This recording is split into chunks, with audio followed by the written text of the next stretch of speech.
Saludos, vamos a continuar nuestro programa de cardiología con el tema de hipertensión arterial. Este es un tema con una gran relevancia clínica, ya que es una patología muy prevalente y con implicaciones pronósticas muy importantes. Como podemos ver, la hipertensión arterial es una patología con una alta prevalencia. Y esta alta prevalencia es mundial, pero también en nuestro medio, en México, es sumamente frecuente. Como podemos ver, la prevalencia de hipertensión arterial ha ido incrementando con los años. Esto se debe al aumento de los factores de riesgo como la obesidad, pero también a una disminución del umbral diagnóstico. Y esta disminución del umbral diagnóstico, refiriéndonos a las cifras de hipertensión arterial, tiene evidencia detrás. Sabemos y nos hemos dado cuenta que niveles que antes no considerábamos como altos de presión arterial sí se encontraban asociados a las complicaciones de la hipertensión arterial. Y es por eso que la prevalencia de hipertensión arterial, según la ENSANUD, es o llega a ser del 30%. No nada más es relevante que la prevalencia en México es alta, sino que un gran porcentaje de pacientes desconocen su diagnóstico, casi la mitad, y de estos casi la mitad o un poco más se encuentran fuera de las metas de tratamiento. Evidentemente, que se encuentren fuera de las metas de tratamiento o que desconozcan su diagnóstico impacta en el pronóstico específico de ese paciente. Hay definiciones relevantes que debemos de conocer. La gran mayoría de los pacientes que diagnostiquemos con hipertensión se trata de una hipertensión primaria o esencial, la cual ocurre sin una causa identificable. Conocemos un poco sobre la fisiopatología, sabemos que existen componentes genéticos, lesión endotelial, ciertos factores ambientales, hormonales, que forman parte del espectro fisiopatológico de la hipertensión arterial.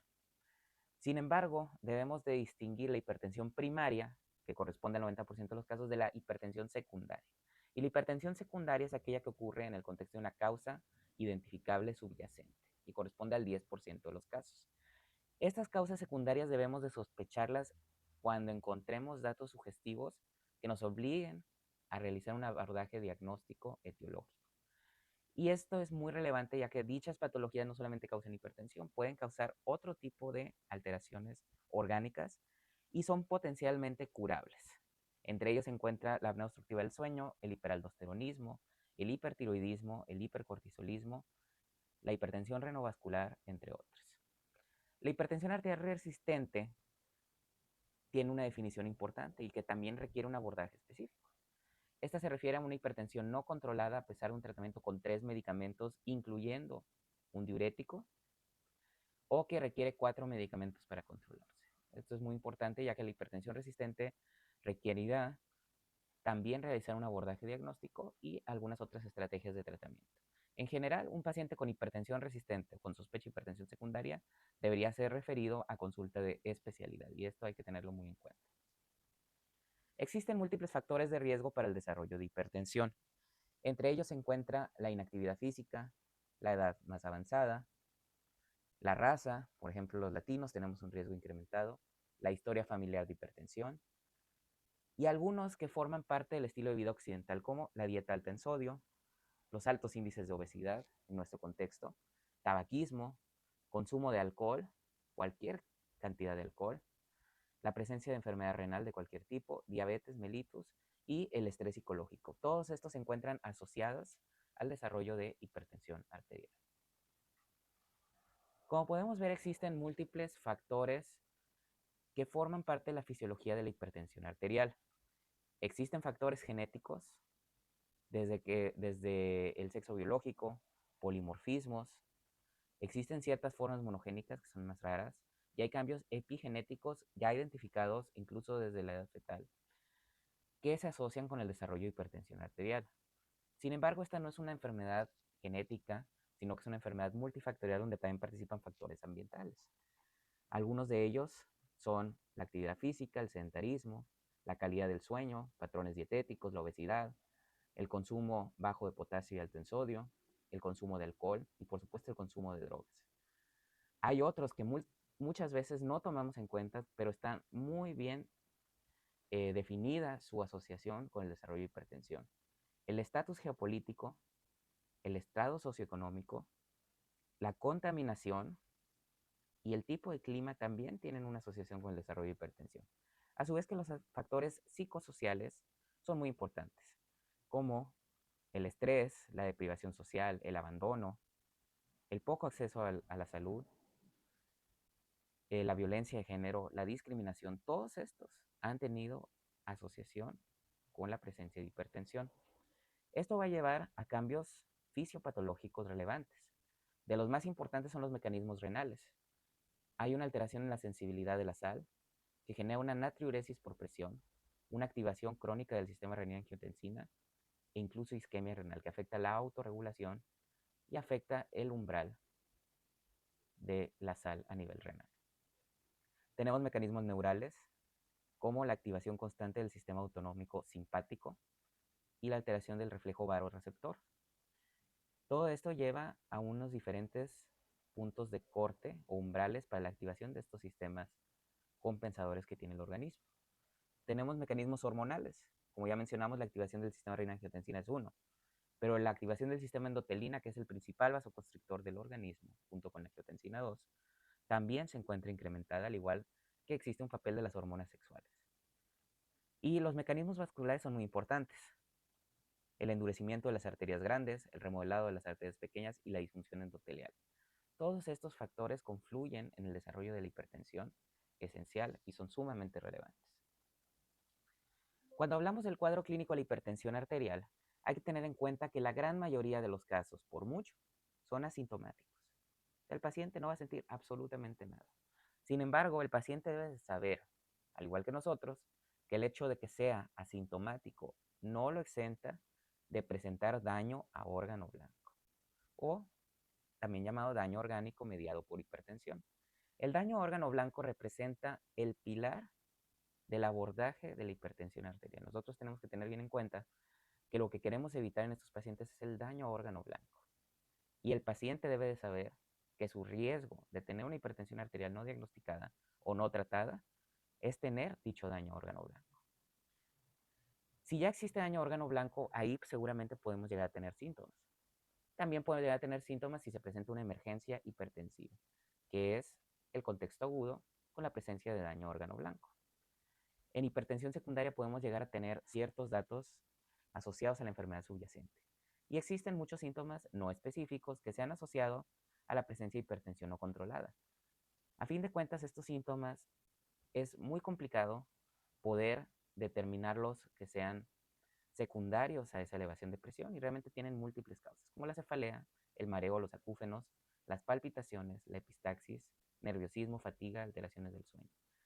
En general, estos síntomas se pueden presentar por muchas causas y la hipertensión arterial puede ser un hallazgo que se encuentra presente o puede ser, sí, la causa en algunos de estos casos. El daño a órgano blanco, como les comentó, es una parte fundamental del abordaje de estos pacientes. Para el daño a órgano blanco debemos de tener en consideración que sus manifestaciones son variadas, pero hay unas más importantes que otras. En el corazón, las partes más graves son el infarto agudo de miocardio y la insuficiencia cardíaca. De hecho, el control de la hipertensión arterial, donde más efecto tiene, es en la disminución de la incidencia de insuficiencia cardíaca. Sin embargo, ya las nuevas guías reconocen que la hipertensión arterial genera fibrilación auricular, también como una manifestación de daño a órgano blanco. Otra manifestación es la hipertrofia ventricular izquierda, que es la manifestación estructural inicial de la cardiopatía hipertensiva y que puede llevar eventualmente a insuficiencia cardíaca, ya sea diastólica o de FEBI preservada, o sistólica o de FEBI reducida. Entonces, en el corazón podemos tener, como ya mencionamos, infartos, insuficiencia cardíaca, fibrilación auricular. O simplemente hipertrofia que nosotros debemos identificar de forma temprana para poder intervenir. Por otro lado, cuando hablamos de la evaluación en el cerebro, lo más grave, o lo que pensamos frecuentemente es el evento vascular cerebral. La enfermedad vascular cerebral isquémica es la más frecuente, no la hemorrágica, que también es relevante. Pero hay otras manifestaciones más sutiles que podemos llegar a tener, como la demencia vascular o el deterioro cognitivo leve. En el ojo vamos a tener retinopatía hipertensiva de varios grados y que pueden llevar a ceguera. En el riñón es una de las principales causas de enfermedad renal crónica, que puede llevar a la necesidad de diálisis. Es decir, que la enfermedad renal crónica pudiera ser la manifestación inicial de hipertensión y que debemos de diagnosticarla de forma temprana para prevenir su progresión. La hipertensión arterial también es un factor demostrado de progresión del daño renal. Entonces, el detectar de forma temprana microalbuminuria o proteinuria como marcador temprano nos permite intervenir a tiempo. Sin embargo, además de esto, así como hay enfermedad vascular, cardíaca, cerebral, ocular y renal, en todo el cuerpo vamos a tener disfunción endotelial y progresión de aterosclerosis. Entonces podemos tener enfermedad carotidia, enfermedad de arterias renales, de vasos mesentéricos y enfermedad arterial periférica como manifestaciones de la hipertensión arterial. Y todo esto lo debemos de buscar de forma intencionada. Otros conceptos relevantes son la hipertensión de bata blanca, que se refiere a la presencia de presión arterial elevada en el consultorio, pero con presión arterial normal ambulatoria. La hipertensión de bata blanca la podemos detectar evaluando la presión arterial en casa, ya sea con un automonitoreo o con un monitoreo ambulatorio de la presión arterial. La hipertensión de bata blanca, sin embargo, sí tiene implicaciones pronósticas, no como antes se creía. Entonces, esto debemos de considerarlo también. La hipertensión enmascarada es el fenómeno contrario, en el cual en el consultorio la encontramos normal, sin embargo, existe hipertensión en la vida normal, ambulatoria. Entonces, la presión arterial elevada también la encontraremos evaluando la presión arterial del paciente en domicilio. La hipertensión sistólica aislada se le refiere a la presión arterial sistólica elevada con presión arterial diastólica normal. Es importante mencionar que la hipertensión sistólica aislada tiene el mismo pronóstico o la misma incidencia de daño a órgano blanco o incluso mayor que la hipertensión diastólica. Entonces, su relevancia clínica es igual y no debemos de tratarla como una entidad diferente. Esta es más frecuente en ancianos. Para estudiar la hipertensión arterial existen varios métodos, ¿ok? Métodos para la detección de hipertensión arterial. Como número 1 tenemos la medición en consultorio o en la oficina, como lo vamos a ver en la literatura, que es la que nosotros haremos seguramente cuando el paciente llegue a nuestra consulta. Tenemos el automonitoreo de la presión arterial, en la cual el paciente realiza mediciones de la presión arterial en su domicilio. Y esta es sumamente relevante porque nos ayuda a detectar hipertensión de bata blanca, a detectar hipertensión enmascarada y a darle seguimiento al tratamiento de la hipertensión. Podríamos decir que un método de mayor precisión diagnóstica es el monitoreo ambulatorio de la presión arterial, o MAP, también llamado por algunos Holter de presión.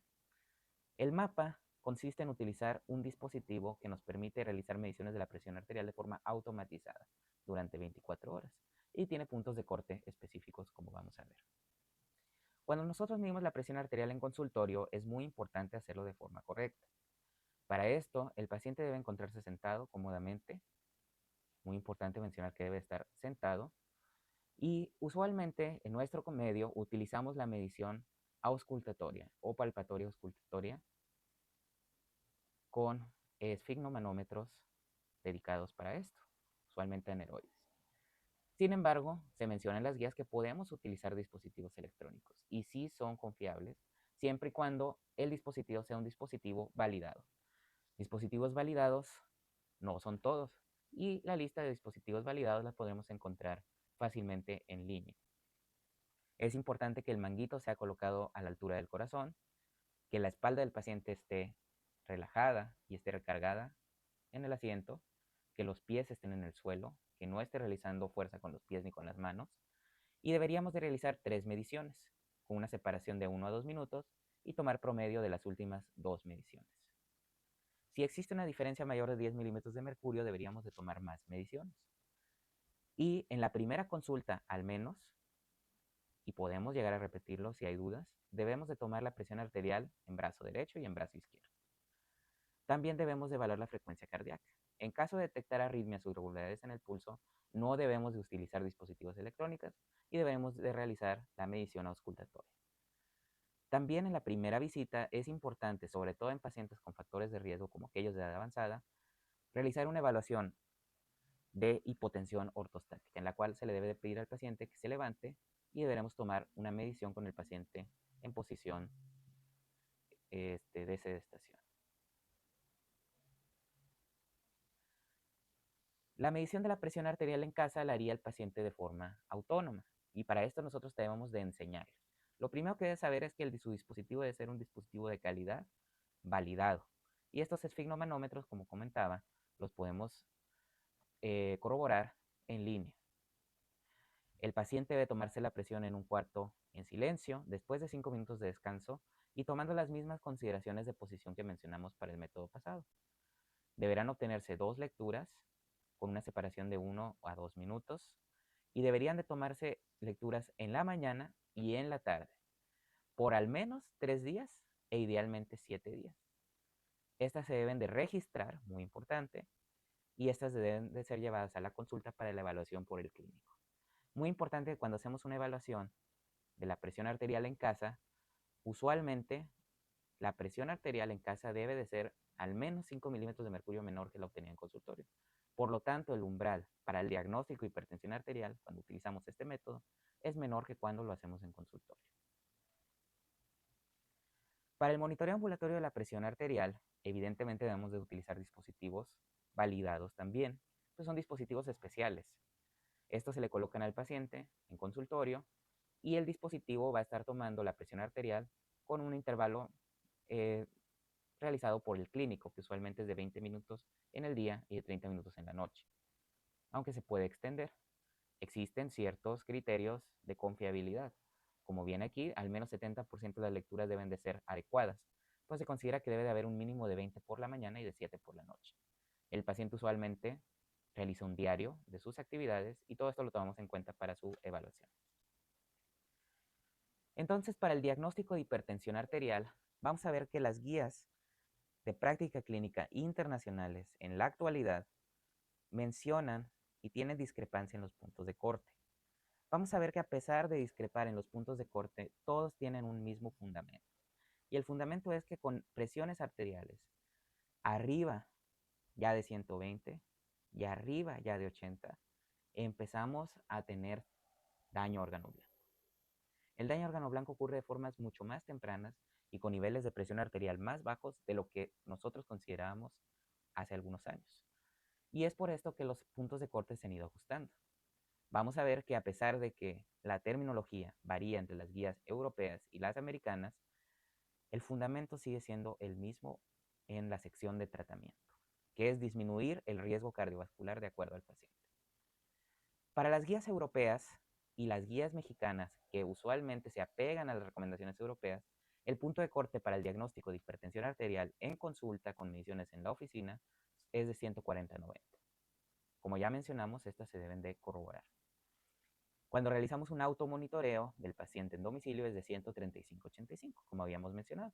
Y para el mapa, el punto de corte en el promedio de todo el día es de 130/80, teniendo un punto de corte diurno de 135/85 y nocturno de 120/70.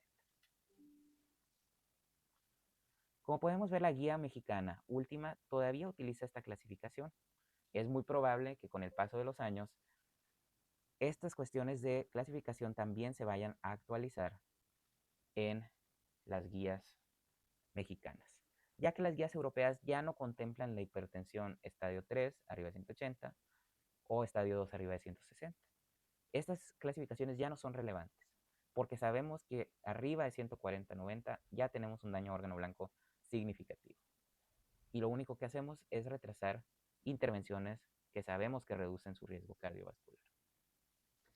Como podemos ver, la guía europea tiene esta clasificación. Ya hablamos del punto de corte para el diagnóstico de hipertensión, pero no hemos hablado de cuándo se considera ya una presión arterial elevada. Arriba de 120 hasta 139 de sistólica y arriba de 70 hasta 89 de diastólica. Ya se considera presión arterial elevada. Antes se utilizaba la terminología de prehipertensión. Ahora se le conoce como presión arterial elevada. Esta también varía en el automonitoreo de 120 a 134 y de 70 a 84. Entonces, la presión arterial normal no elevada para la guía europea es menor o igual de 120/70. Entonces, una presión normal es una presión de 120/70.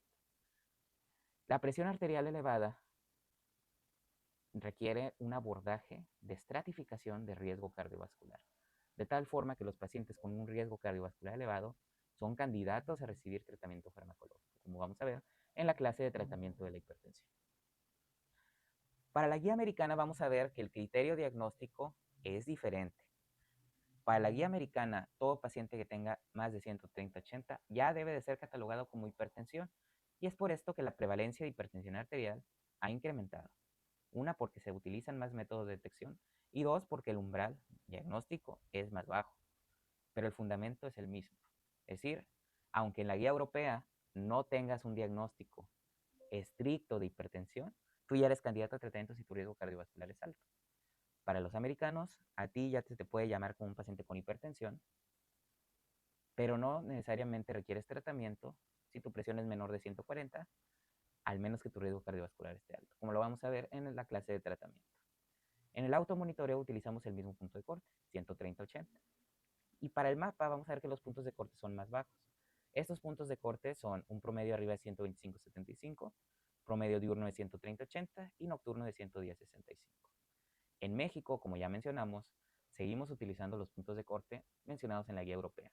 Sin embargo, aunque la guía mexicana aún no cuente con una actualización reciente, debemos de enfocarnos en las recomendaciones internacionales de tal forma que en pacientes que aunque no cumplan todavía el diagnóstico, es válido dar tratamiento, como lo vamos a ver en la clase.